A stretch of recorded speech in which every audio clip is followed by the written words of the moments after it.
Chámanlle o Pombal de Soto e está nunha propiedade privada, pero por as súas características de forma, patrimoniais e polo seu emprazamento ben podería ser protexido e rehabilitado, se é posible, polas mans públicas. Esta foi unha das propostas que o grupo político por chantada, CUP, trasladou na quenda de Rous e preguntas na sesión plenaria de maio. Pois levamos algunha pista que creemos que é necesario que se poña como é debido,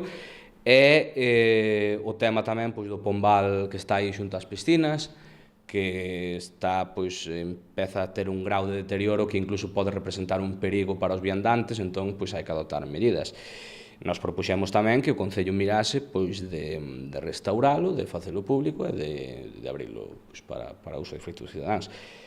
Ali, por parte do goberno, díxose que estudaran ao mellor cambialo por onde as piscinas. Bueno, eu eso creo que non vai dar permiso nin patrimonio nin ninguén, pareceme un disparate, e non sei se a mellor ten relación con outro disparate que era intentar facer un aparcadero ali ao pé do río, que espero que eso estea enterradísimo e non se lle ocurra a ninguén na vida sacar ese proxecto, pero tampouco estiño todas comigo porque aquí en calquer momento pode haber un xiro dramático dos acontecementos, porque un xa non se sorprende de nada. Espero que non, espero que triunfe o sentido común, polo menos neste caso.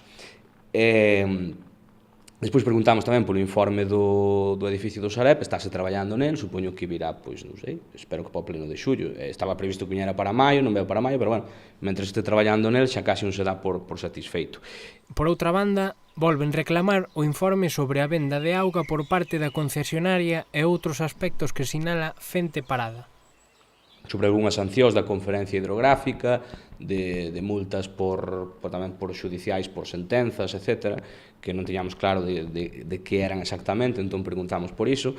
É unha contratación que nos chamou a atención porque pois, era un fornecedor habitual do Concello que contrataba co Concello e que agora aparece contratado dentro dunha línea ou seja, dunha contratación que se fixo dentro do Concello e preguntamos porque, claro, si segundo o que dispón a lei, a compatibilidade para poder ter un traballo propio e traballar no público ten que estar recoñecida, non pode